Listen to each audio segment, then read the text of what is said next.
Since I normally talk about politics and not religion, occasionally I will read from the Bible. I think today is a good day to talk about a little bit about religion. That's why all right, turn it off already with the DDD. I've given up on Indian food. I haven't had it for months. I can't eat it anymore. And the reason is because they use the lunch buffet food at night when you come in for dinner. I mean, it's $8.95 all you can eat for lunch, right? You come back at night, you figure the same smiling guy is going to be there. It's the same salad, rehashed tandoori chicken.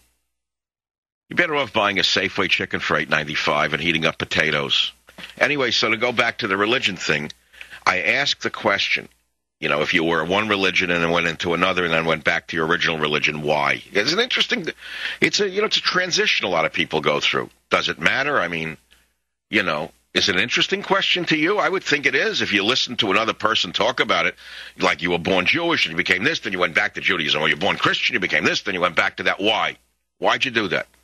There are many paths to God. I cannot believe for a moment that God would want only a single path. Fundamentalist Christians who called me every name under the sun, and I'm willing to accept that they're intolerant of my viewpoint, but the fact of the matter is, I believe that by saying only your way is the pure way, you're saying all the other people are less than human. You're saying they're 4/5 a human, and I can't accept that.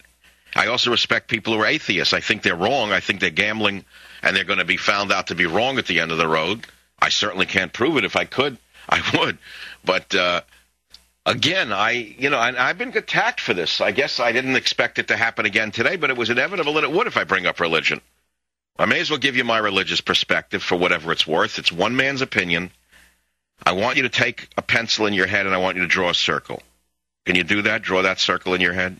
I'm very good at pictographic verbiage. I can have you understand things through pictures in your head. You drew a circle in your mind. Now draw a little circle in the middle of that circle. Now imagine that little circle is the tunnel to God. Now take lines from the big circle and draw them to the little circle. Okay? And those lines can represent any one of the principal religions on earth, whether it be Judaism, Christianity, Islam, Buddhism, or Hinduism. I'm using the 5 principal religions on earth because they represent the majority of people. I recognize there is Zoroastrianism and other religions, but I would like to focus for the moment only on the 5 principal religions of the earth. And I would say that each of these religions are conduits to that tunnel to God, and that if people truly believe in their religion and they practice their religion, and it brings them closer to God, meaning they can behave more godly and nicer to their fellow man, so be it.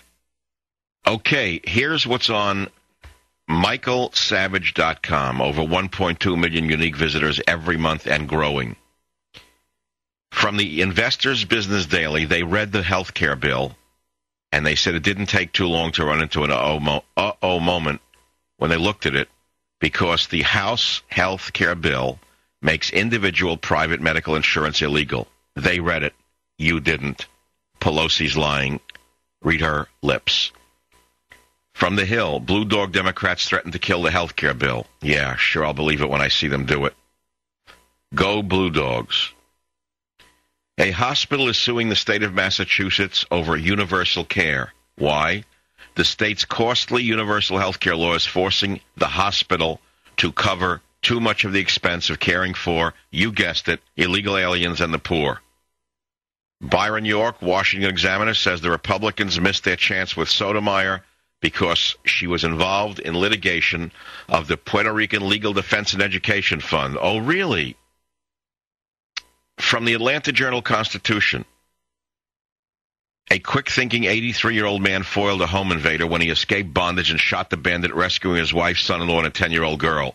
I guess the feds will, arrest the 83-year-old for defending himself and not calling for the police. What? Sotomayor ducks questions about gun rights. Oh, I'm just shocked. Lawyers and activist reporters are being killed in Russia. Ho-hum. Are you shocked by that? On the bottom of michaelsavage.com, don't miss the story about the fireman whose name, Frank Ricci, is on the lips of almost every senator in the Supreme Court nomination hearings of Sonia Sotomayor. He's the fireman who struggled to move up because he had dyslexia. And now he's being smeared by evil, degenerate liberals. It's unbelievable. You got to read how evil they really are. And don't miss the story about smoking in war zones. That's right. Crazy, insane liberals wanted the military to move towards a tobacco-free war zone. Can you believe this? The fat behinds sitting in environmental chairs around America are saying to our troops facing bullets, don't smoke. Well, Obama said troops can still smoke in a war zone. Go, Obama, go. That's on michaelsavage.com. Don't miss it. Savage. Michael Savage. Afternoons 3 to 7 on Talk 910 KNEW and online at 910KNEW.com.